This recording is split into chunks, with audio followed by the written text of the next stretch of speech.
Hi, and welcome to Life Hacks Hot Seat, Energetic Arts. This is Brett, and just check in and let me know that you're online and that everything's working well, sound, internet connection, all that sort of stuff.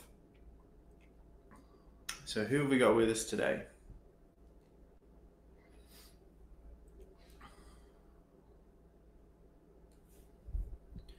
All right, cool.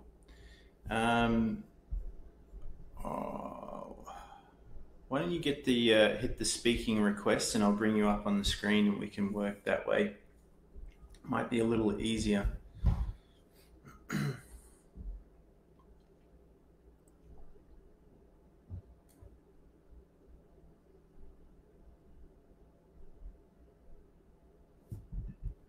Okay.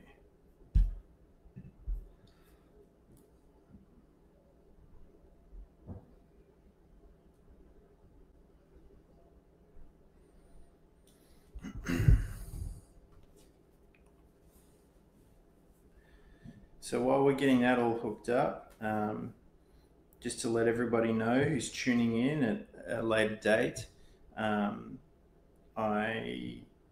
am not a healer, teacher, or guru, and I'm a student and artist of this art form, which we call energetic arts, which is about organizing our mind, hey Abel, and our energy in order to change our reality. And so everyone watching from here on in, I assume that you take responsibility for your own mind and your own life and the choices that you make, as do I, and not blame anybody. So with that out the way, which I'll probably automate very soon from here on in, let's get into it. So welcome back, Abel. This is good to get a before and after shot, man. Both of us have been through some changes in the last little bit. And so, Yeah, no kidding. yeah, man. Nice show, by the way, with Erin. It's good to see you guys Oh, thank linking you. in. And let's just open this up. Let's open this up for you. Like, what do you want to work on today? Where do you want to take this? I'm happy to sort of flow with it. And All right, so I guess I think I'm struggling with just making sense of it all yeah, and meaning, trying to learn as fast as I can to have a good understanding of what has been taking place with my mind, with my body, and with the changes around me that are also happening, and having more of an open awareness of what's going on. okay. So that's real general, which is good. And so let's remove that you're struggling first of all. Um, the unique situation that you're in, that I've been in myself and I've seen other people go through, is that because this is a really, fringe thing that we're doing, and it's really in the beginning stages, um, and this is before the mass and the crowd comes in, and all the tourists and the tire kickers, is that you don't really have a measuring stick to see where you've been to where you are and how fast that's been in compared to anyone else. The luxury that you Right. have in a group or a community is that you can see other people and their progression as your progression, and you get that that reflection, which you don't have because you're sort of doing this solo in a way. Um, but the benefit of Hmm. that is that you don't get caught up in anyone else's limitations. All you have to do is deal with your own, which is a really good thing. So one thing that happened to Yeah, me that's a great point. with some of the communities that I've been part of is that it seemed that I have progressed really, really fast from being, just an attendee to being up there with the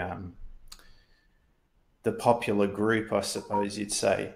And so from the outside, it can look like, oh, this guy's done it all in 1 year, but really it's been accumulation of a long, long time. So um, when you're in the situation you're in, you've sort of got not much feedback, no reflection really to see where you're going. So you're spending a lot of time metaphorically in open space without anything to gauge. So that can be tough, and I know that's where the feeling of struggle comes in. So I just wanted to clarify that first before we go in, and then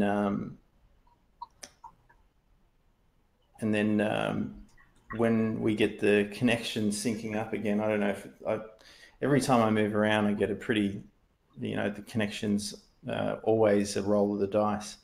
But having said that, Right. where is it that you'd like to hone in on, and what do you want to work on today specifically now? Boy, you really got me in the hot seat at the moment. And I think I just want to move forward with just the learning aspect of it, Mm-hmm. because I think I have a good foundation of when I get in my heart coherent and my mind coherent. That is great. Mm. That doesn't take long to do, and it's easy to get to that really quickly. But some of the experiences that I'm having, it's just making sense of it all and trying to move forward from there. Sometimes I feel like I get stuck with trying to comprehend what just happened. Mm-hmm. Yeah. And I think you've been walking me through this very delicately, and I appreciate everything that you're doing for me, on the back end of it. And it's just the understanding part of everything, really. I mean, we don't have to be so delicate if you want to, but I think it's a much nicer way to go about it. But so what kind of experiences are you talking about that maybe we can bring some clarity to and perspective on? So I'm having a lot of things happen almost on the daily, weekly. There's never a dull moment. But recently, the last, I would say, week and a half, what I have been experiencing is just this really odd energy that just kind of comes and goes. And I pick up on it. And it's just this energy of positive emotions. It feels good. And it'll last for maybe 5 to 10 minutes. And then it goes away, and it'll come back another hour later. It just kind of hits me, and I think about it, and it's just being aware of it. And I just haven't really made sense of what that is, or what's coming, and why my body's doing that. So is it like an up and a down, and is it like unpredictable? It just sort of hits you all of a sudden, then it disappears and sneaks away. And are you having down moments as well? Yes, that's exactly what it is. Yeah. So it's like a peak and trough, up and down. Right. And is the scale of it is the scale of it more heightened than before? So the highs are higher and the lows are lower, or is it sort of the same and you're just swinging more? I think it's more high. I don't really notice me. Mm-hmm. It's just this really positive energy that just kind of comes into me, Mm-hmm. and I just happen to notice it, and I don't really know what it is. Okay. It doesn't sound like a problem to me, though. If that makes sense. Not really. So, I mean, from what I gather, it's like, I'll give you a metaphor, and this is just a metaphor to work with. If you were starting out, like if I was a fitness coach, for example, with you, and you started off and you hadn't done any training at all, and for the last however long we've been training together on these other levels, you've been consistently training at the gym, you've been watching your food. Sometimes you do it really well, sometimes you don't. You keep going back to it.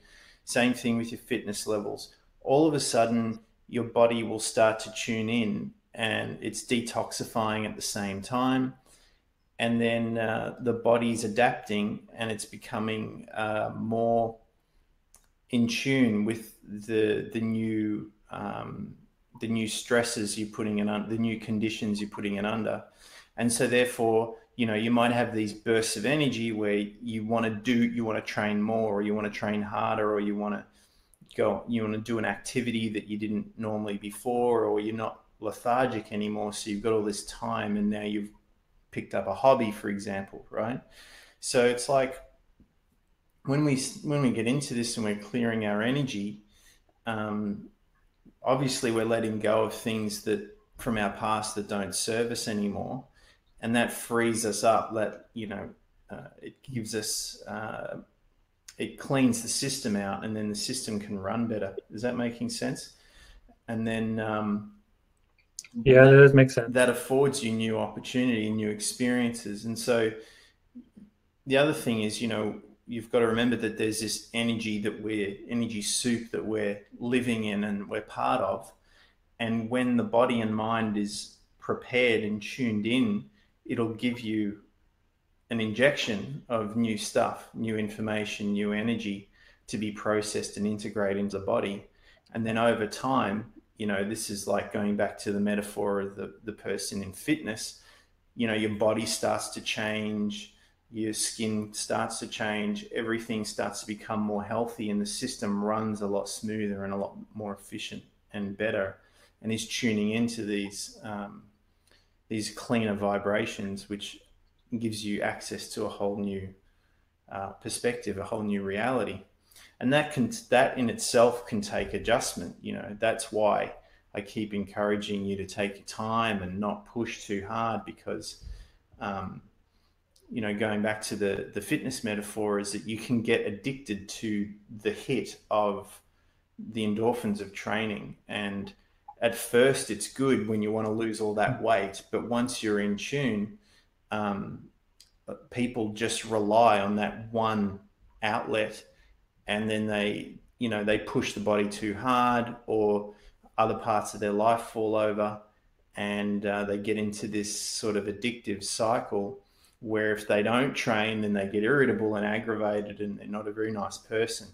And so what I'm trying to encourage you to do is to find many, many outlets everywhere you can.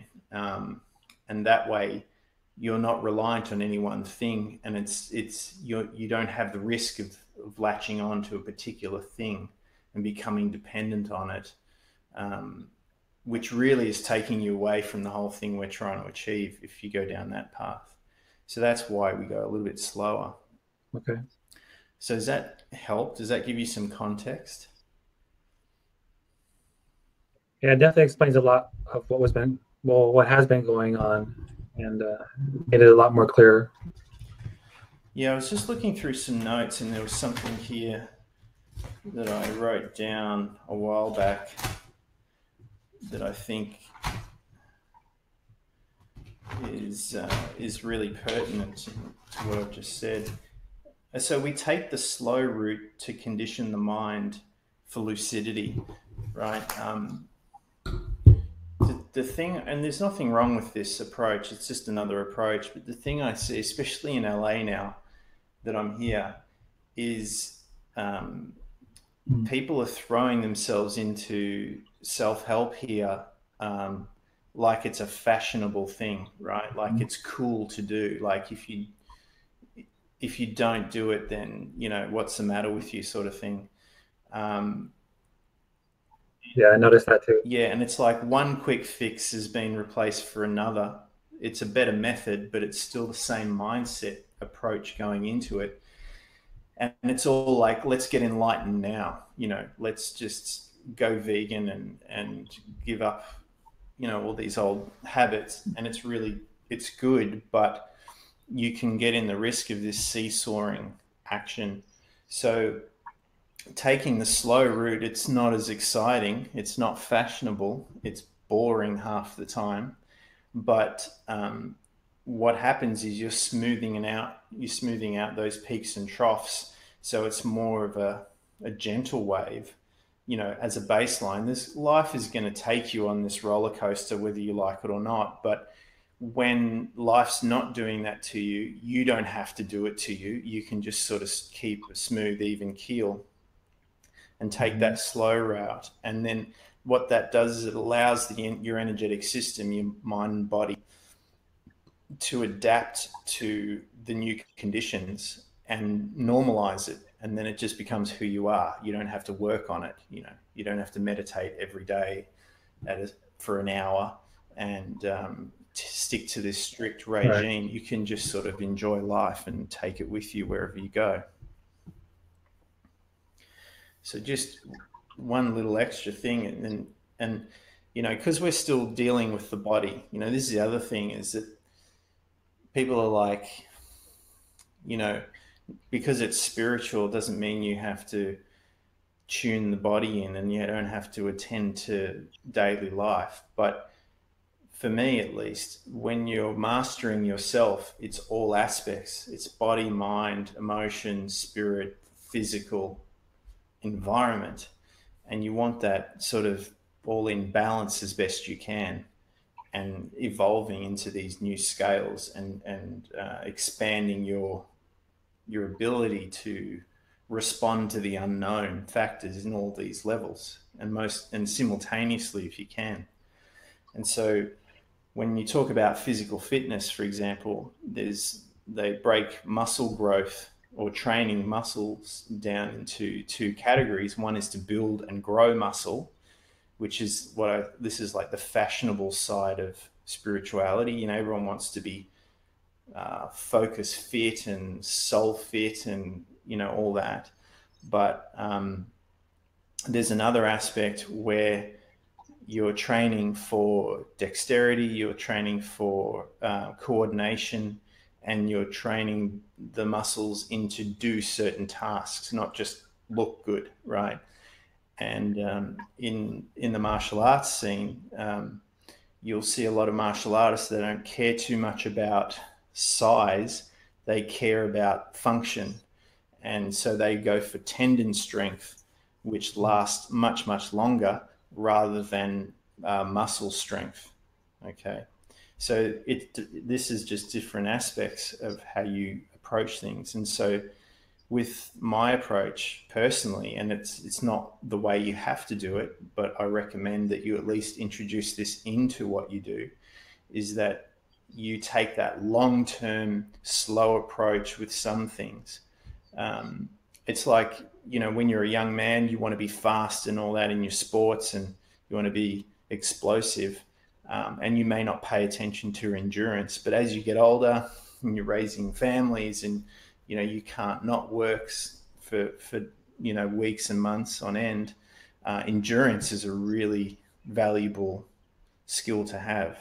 So you want to train all these aspects in, and sometimes that's a little bit here and a little bit there and a little bit there, whereas a lot of what's coming out and emerging now is it's focusing on, you know, this is my specialty and this is what's important, and everything else can sort of fall by the wayside if you've got this 5 steps to success sort of thing. So does that give you a bit more perspective there? Yeah, definitely.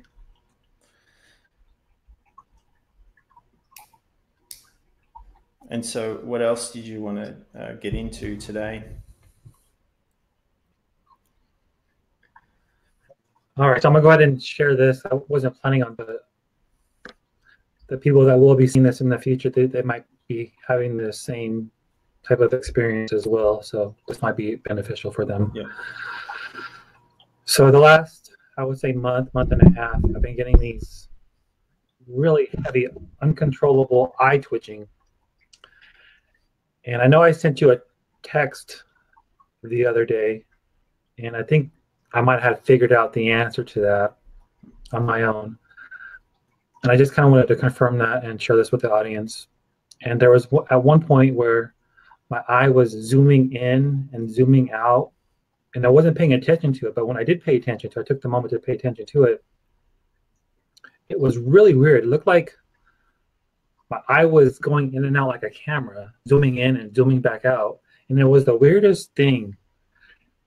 but it was also really cool at the same time. And from my perspective, what I have figured out is you can either confirm this or deny this, or help me with this here on the show, is my eyes are becoming realigned and recalibrating to see different things out here in the world. Yeah, absolutely. I agree with that. I mean, if you're really concerned, you can always go and see a GP and get them checked. But um, that's not kind of what we do here. We're tapping into this bioenergetic system, which is like this incredible. I mean, so put it this way. This is the way I look at it, at least. Um, and I can go on and on about it. I want to just sort of at least give a snapshot. Is that if we look at the brain like some kind of incredibly advanced bio supercomputer, and the body like a super advanced organic robot that can repair itself, change its shape, reproduce itself, heal itself, all that sort of stuff, then it's almost like the consciousness that's inside the body, because it's so complex, is allowing things to run on autopilot most of the time. And it's a bit like with your, my dad got an iPhone 4 back when they were first new, and he, all he'd ever do was make calls. He didn't really even know how to do text then, but he got the latest iPhone because it looked cool, and so he's going around using it, and people are commenting, "Oh, great phone," and blah blah blah, and he's absorbing all the compliments. But I mean, he didn't even know how to use the thing, right? And so all these functions, he'd come to me and say, "Oh, what does this mean?" And he'd get an email or whatever, and so I would be showing him how to use the phone. But here, in what we're doing here, is we're not just learning how to use all the functions, but we're learning about, what else can you do with it? What can you do with this device? How's it connected? How does it network to other devices? And then, we're going to that perspective that it's all connected, and that all the functions that we dream about and want to be able to have access to already there somehow, but maybe we're not sure how to access it. So when you look at the eye, in terms of its anatomy, you've got the rods and the cones, and you've got the lens and the optic nerve, and it's this incredibly sophisticated camera, right? And just like on the phone on the camera on your phone, it has all these functions to take pictures, but then inside the photo program, you can do all this editing, you can do aperture lighting changes, and you can zoom in and focus and crop, and you can flip images and rotate them and all this sort of stuff. And now you've got apps to totally, change people's faces and whatever else, and go look at different light spectrums. And so when we're tapping into these deeper parts of the mind and opening up deeper parts of the brain, and when you remember, most of us are functioning in this neocortex part, but you've got this limbic system in here, which has really densely compressed or compacted cells, neuronets, which are shaped a little bit different, which is sort of like, there's a lot more activity going on in this older, ancient part of the brain that's not really active consciously. And so when we start to meditate and we tune in our energy and we start to activate and get coherent, and there's more connections going on, there's more energy moving through the brain, it's upgrading this biological system, which is, it's made to do that. You put the energy in, the body will respond to it over time and adjust to it. Then I'm not surprised that, maybe your eyes are tuning in to different things and starting to see different things. And so, looking at another perspective, when you look at people who've taken psychedelics, for example, their pupils open wide, really wide, and let all this light in. But it's not just light, it's information. So new information is accessing the brain, and the brain's recording that and adapting to it, and it's making new calculations and new perspectives, perceptions or mindsets to adapt to what it's perceiving. So, this is one thing that I see as normal is, people call this maybe a spiritual flu, I've heard it called, is when you have these big upgrades, your body starts to not only clear toxins, but it adapts to a new frequency, a new setting. And so you've got this connection, whether it's above you or it's coming from another dimension through into this physical dimension that's accessing and operating your body. Like when you die, or when, like Abraham Hicks says, when you croak, because there's no real death, you leave this apparatus, this body, this vehicle, and then you pick up a new one. And like in another, in one of the other training sessions that we did on jumping timelines, the theory at least is that your essence, your consciousness, pulls out of this body in this timeline, removes itself completely from this third dimensional space, pops into no space, or the fifth dimension, what it's being called, and then pops back into another timeline that's seemingly the same, but it's not the same, into the body, into your body that's already there in that multiple timeline. Does that make sense? So there's this whole different perspective to look at. And so when you're going into these different timelines, you're activating all these different things. And I'm not surprised if you're having these little twitches to upgrade, certain parts of the body, for example, or access what's always been there, but maybe hasn't been used before. So it's just like, when you get in the gym, you're going to feel sore, and then all of a sudden you're going to feel muscles that have always been there, but you didn't feel before because you hadn't used them.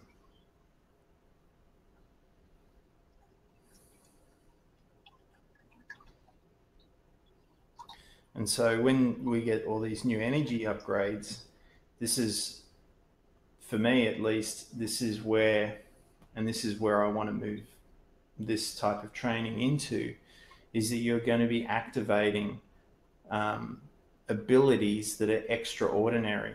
They're not your normal abilities, because it's not that they're, it's, in the media, they've portrayed it through characters. It's like each character has their own little thing. But from what I'm understanding is that when you get to it, when you access a new frequency, all of the abilities inherent in that frequency are there for you to access. And sometimes you wake up and you wake up to all of them at once. And then it's a matter of, okay, how do I actually use these things? It's kind of like when you go to, you go to see your dad or your grandfather, and he shows you his garage of the tools he's accumulated all these years. Now that you're getting interested in mechanics or trade or whatever, and he says, I'm going to give you all these tools, and you're like, this is awesome, now I can do all this stuff, but I've got no idea how to do it yet. And that's when you get on the tools and you start practicing. So are you actually seeing new things now, or how are you seeing things differently, if at all?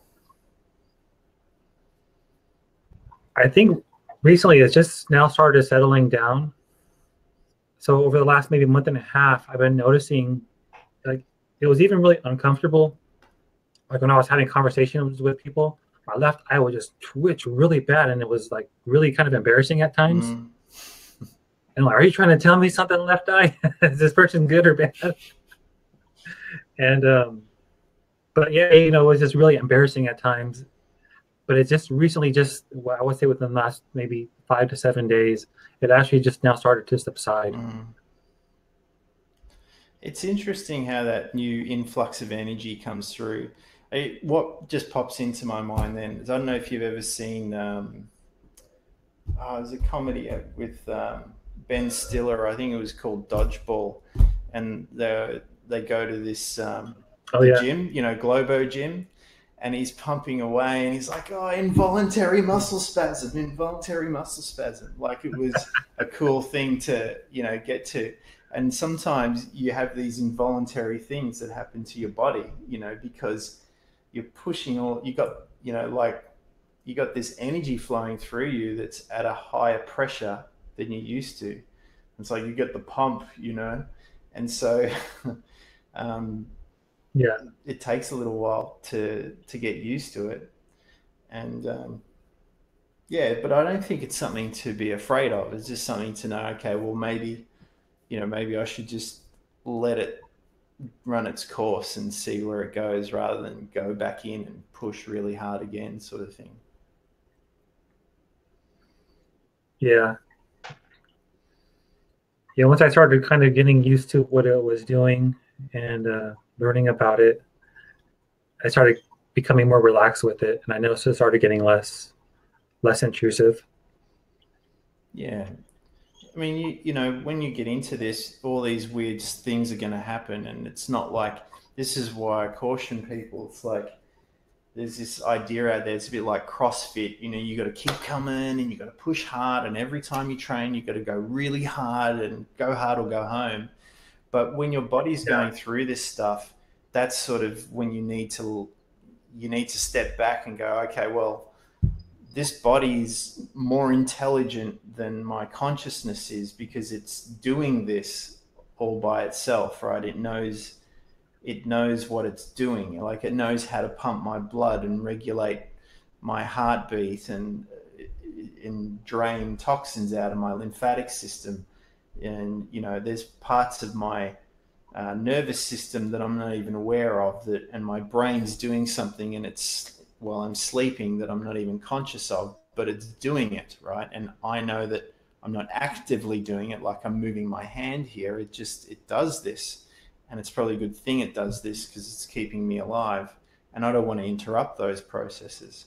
So when all this stuff starts to happen to you, you know this is good time to just relax and chill out, and learn how to relax and recover, and because recovery and adjustment is a big part of the training. It's not just about pushing the envelope, because so many things can get you into that unknown space, and if you go too far too quick, you can get a little bit thrown off guard, and it cannot not always be fun. And then bringing it back and integrating it, that's another skill within itself, and that's part of the balancing act.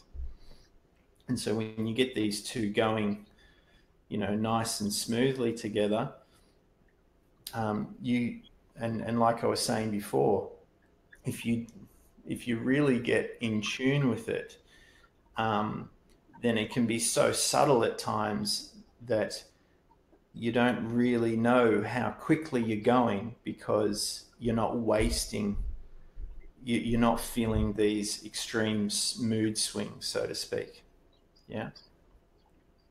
mm, But these little things, they do give you signals that something's happening. But yeah, definitely. yeah, but from what I've heard from you, when you get onto this, you're pretty consistent. Like, you're more consistent than a lot of people out there. And when I'm talking percentage, I'm talking like top five, top 1% of consistency. And Mm, stickability is a really big, is an amazing quality. It's a master quality.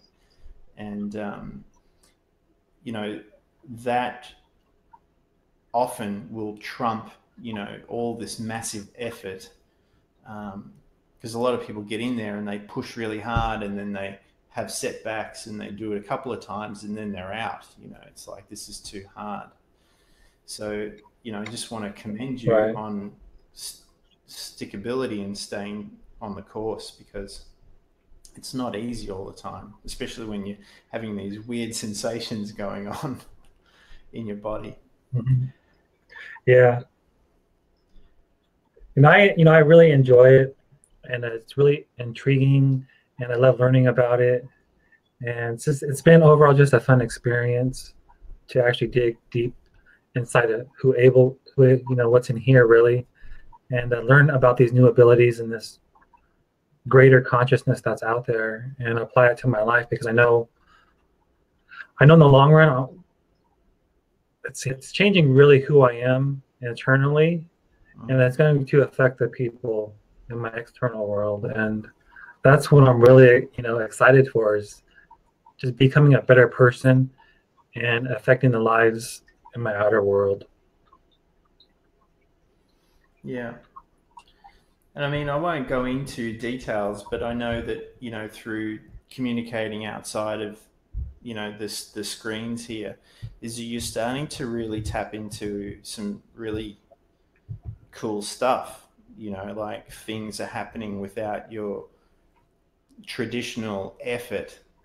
Things are just happening as a response to Hmm. the energy frequency you've been adapting and training yourself into.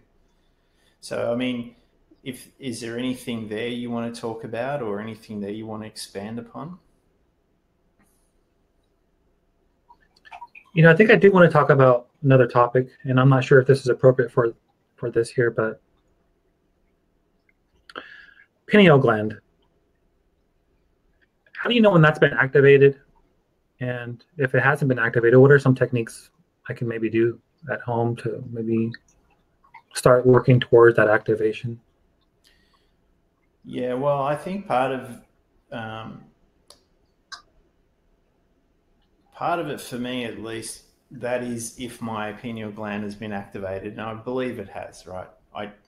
For me, I know it has. Mhm. So what happens is, from my perspective, is you start to see, um, although physically everything still looks the same, right? Objects, Mhm. people, places, and things like that. You start to see more patterns. You start to see connections to things. It's like, people would call it clairvoyant, right? People go to a psychic reader or a tarot reader, and they ask people to see their future. And there's a lot of mysticism around it. But I guess what it is you start to see the deeper functions of the brain, of the body, and how energy moves and how it interacts with your reality. And it's almost like another language. It's almost like a body language or an energetic language, which is really kind of difficult to articulate, because um, it's a bit like moving from text to audio, visual, video, right? There's a lot more information Mhm. coming in and being processed. And you would have noticed this, is that now when people speak, or when they behave, or when they move in certain ways, you can almost plot out their future based on the kind of habits they've got set in their mind. Like, you can almost see what their programming Oh, wow. is without really um, too much probing. All right. And you become also Yeah. aware of that multi-dimensional infinite possibility where, if you can get to that neutral point, then you can start to move your energy off into different directions and different timelines, which will lead to different outcomes, or maybe not, you know, Wow. exactly what you imagine, but pretty much on track. Is it making sense so far? Yeah, definitely. And so, and not only that, is that when people start reacting and behaving in ways that seem a little unusual, you might also know that that's because of an influence you're having energetically on their system, whether it's, conscious or not conscious, whether you're meaning to do it or not. And you can start to see, um, more energetically, I would say, rather than, your mind being constricted to a physical blood and bone, mass meets mass type of perception. And with that, there's so many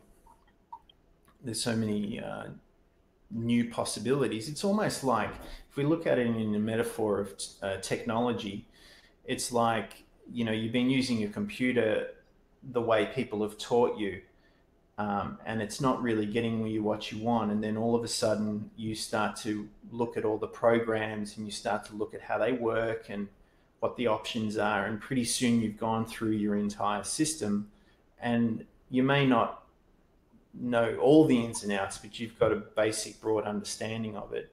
And then one day someone connects you to the internet, and then you start exploring all these other possibilities that are always there, that have been there the whole time, but now you're accessing them, and now you're using them in your daily life. And of course that changes your desktop, it changes how you use your computer, it changes what you can do in your life and all that sort of stuff. But in terms of, activating or accessing, there's many specific things you can do, but just generally,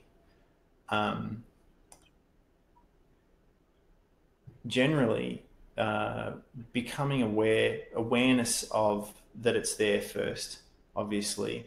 Learning about it, the physiology and the anatomy of it is really interesting. If you research back into like the mystery schools and ancient Egypt, that it seemed that there was a time, at least maybe even prehistory, before some event where it's like the consciousness, the memory got wiped. Is that at least in ancient Egypt, we're looking at, and maybe even, ancient Greece, things like, that type of era, is that there was a group of people, at least, or a society, and it probably still exists, but it's maybe a little more hidden, a little more encrypted, is that there was a group of people that were actually dedicated to this kind of practice, and not just activating it, but what happens after, and what can you do after you activate, and how do you navigate, and how do you integrate and ground all that stuff, and what possibilities are available to you once you gain access. And so, moving the energy up through breathing techniques, which we've done, maybe at least a little bit, is one thing. Being able to move your energy up and down and through the body. Tai Chi and Qigong are really good for this. Martial arts is good too, if you get the right teacher. Help you move the energy inside and around the body. And bring your awareness more and more to an energetic base. Okay, so what I mean by that is, generally now, like I said, it's quite fashionable to be spiritual and do yoga and eat right and all that. These are really good conditions to get the body and mind ready for an activation. It's not necessary all the time, but it really would help to get your system cleaned up first, and prepared. Once you've got it active though, this is where the training comes in, and making sense of what's going on, because literally your consciousness moves from this awareness that you're sort of this thing looking from the inside out through this physical meat suit, in a physical environment that has very rigid Newtonian rules. And there's certain things you can and can't do on this level, which is fair enough. But that beyond that, it's sort of all discounted. Science, medicine sort of just discount it, and then it's all left up to religion. And then, with religion, there's all these different dogmas, and things are taken literally and not metaphorically, and there's a lot of confusion and, all these things in the way. But moving beyond all that is that the baseline is that, you know,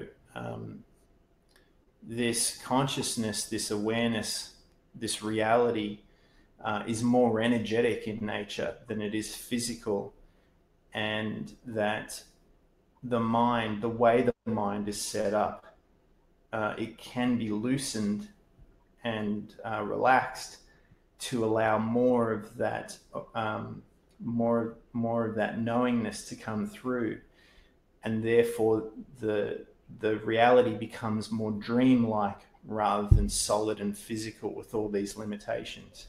And when it becomes more dreamlike, then obviously there's more you can do with it. So if your basis, like the Indigenous people in Australia, the Aboriginal people, they believe in the dream time, and their perspective is that the dream world is the real world, and the physical world is the extension of the dream world, where you participate and live out the dreams that you've created in the dream reality. So it's the reverse. It's almost like, instead of being this body trying to get to the spiritual plane, it's like you're from the spiritual plane or the dream plane, or your essence is energetic. That's who you really are. And, you know, you've dropped into this advanced robot to experience this dimension because, you know, you need like a spacesuit here, right? But that you can, through the pineal gland, you know, accessing the pineal gland, you can actually get out of the spacesuit and go back to where you're from, which is less limiting. And, you know, you can live there and here, right? You don't have to just, you know, you're not just trying to escape this place, but you have access to both, right? So that's my understanding of it. And from people who I've talked to, you know, it's kind of a little hush hush, because, you know, you don't want the guys with the white coats to come out. But a lot of it's building up to this is like, hey, you know, and especially when we go back to ancient Egypt and you start to decode these hieroglyphs, it's all like, you know, people who were activated, you know, were revered. It was this, you know, like we would in our society, we would idolize sporting stars or movie stars or, you know, financial giants. They were people who were activated, were the ones who everyone was aspiring to. And it was something that, it's not like, you know, you need to acquire a big bank account to do it. You just need to do the work on yourself and learn how to use this properly and get access to it. And for me, at least, it's a indicator of your skill level to be able to hack your own system, right? And get access to all the features of, you know, your device, so to speak. So you're not just doing what my dad did and, you know, looks good, because, you know, you actually know how to use it, and you can use it in ways that maybe it wasn't designed for. You know, that's the other thing. It's like, what can you make it do? And so for me, it's that if you can get the mind lucid, like it's more like into a space where reality is more dreamlike and the possibilities are, you know, infinite and unlimited, then if you can hold that mindset and really train it in, then like what you're experiencing with your eye is that mindset will start to have an impact on the physical third dimensional space. And then you start to, what I call, lucidly overlay onto your reality. And that's when you become the cause and effect.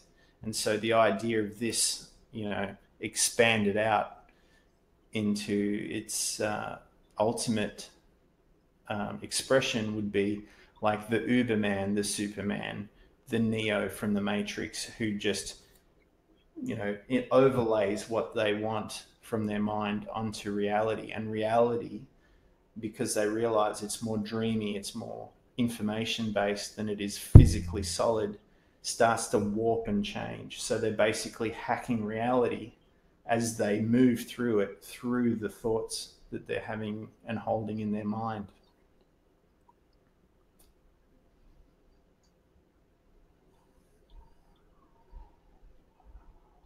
That's really cool.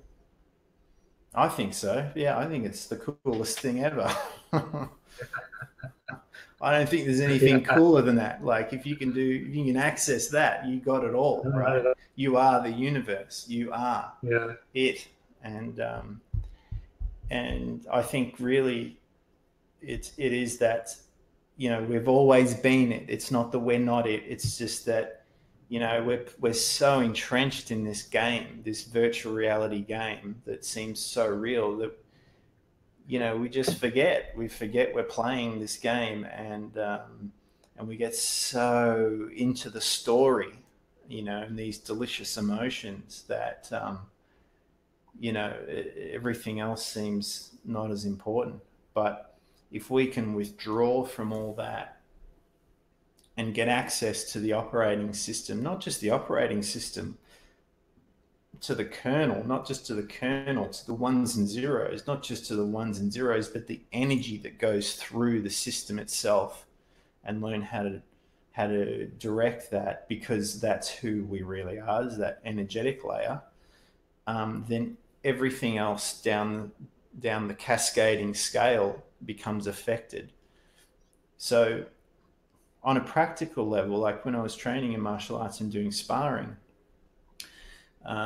when I would come up against someone who technically and physically was a match, like there wasn't much difference, I couldn't really get an edge either way, and we sort of kept coming to this stalemate. What I would do is I would change my reference point, my conscious reference point, to maybe a mental level instead. So I would use more strategy than physicality and strength, and that would give me the edge. So that would put me like a little bit there. But if that person was also mental, then I would upscale to an emotional level. And if I could stay calm and they would get rattled or become emotional, then I would have the edge there.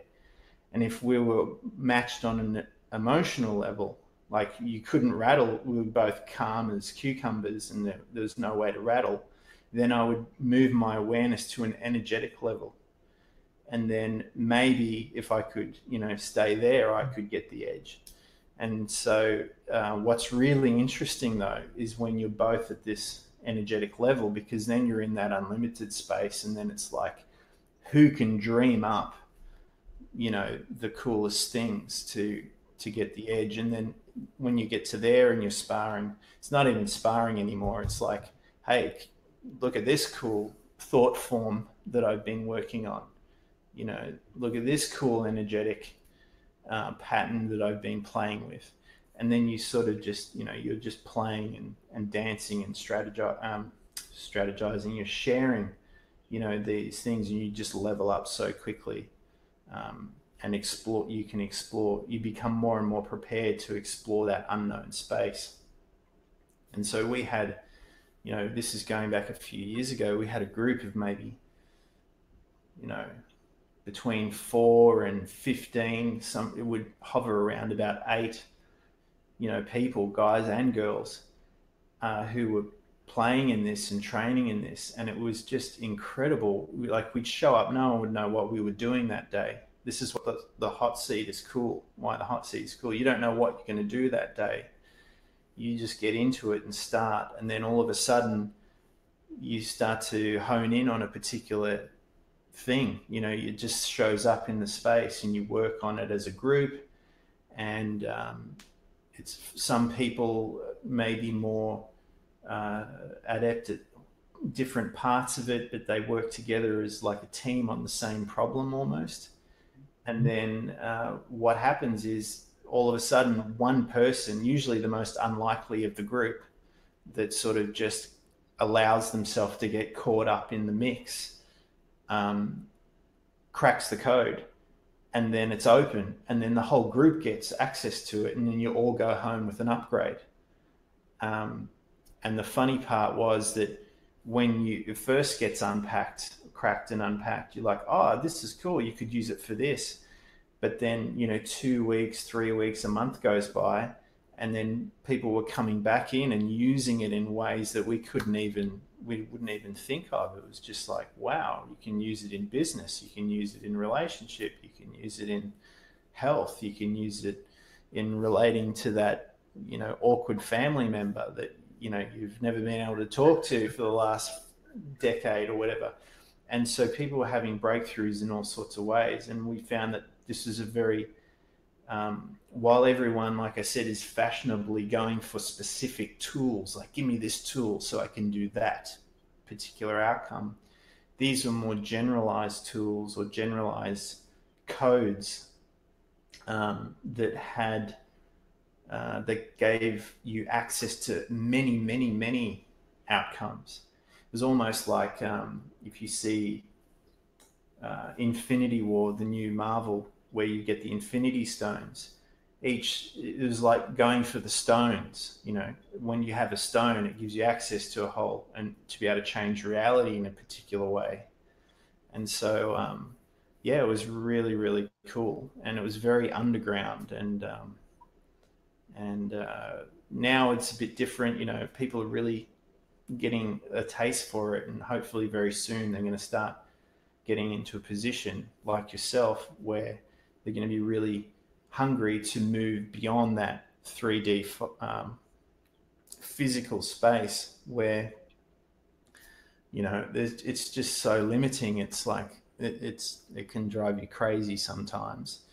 And then get access to this other space, but not just retreat there and escape there, but have this crossover where you get access to both, and you can start to adjust both sides of and balance your reality that way.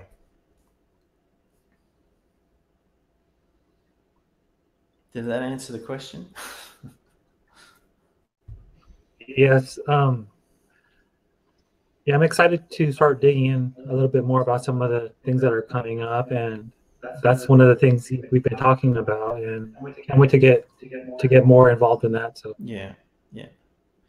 To be more specific, we're going to get into breathing practices in the next little bit, and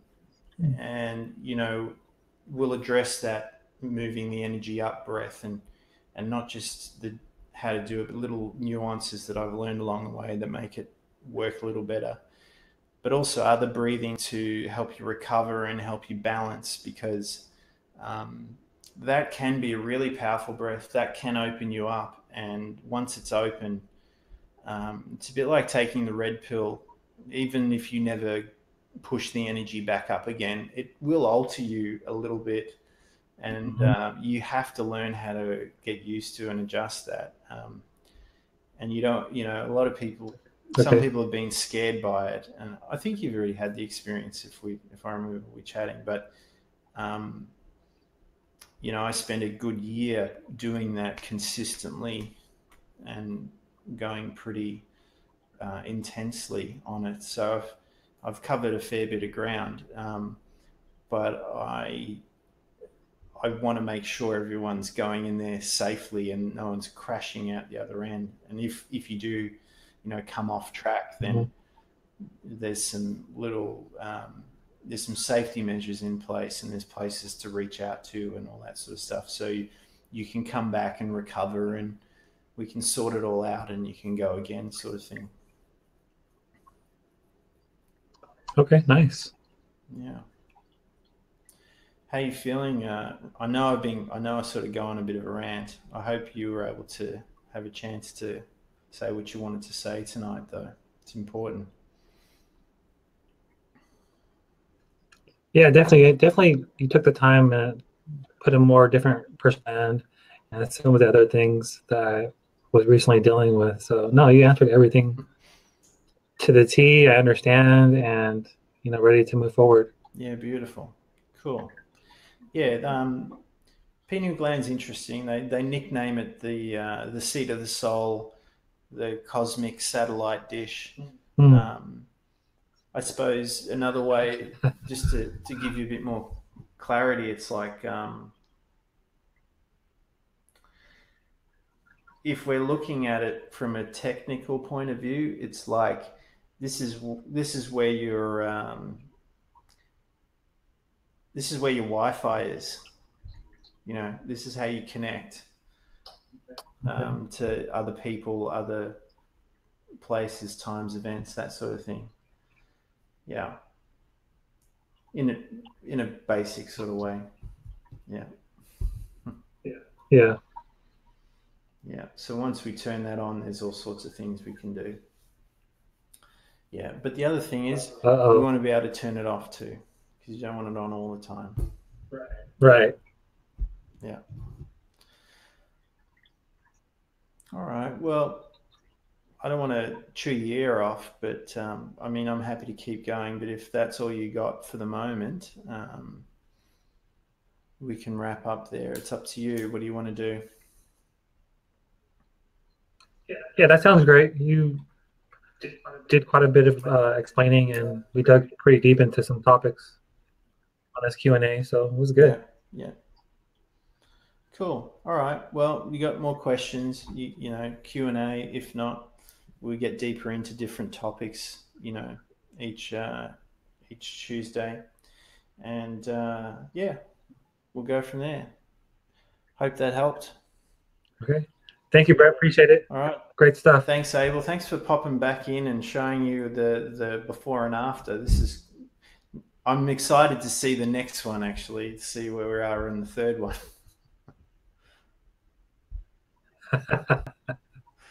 All right, mate. Yeah, definitely. Good to see you. We'll keep doing this. See you soon. All right, talk to you soon. Bye for now.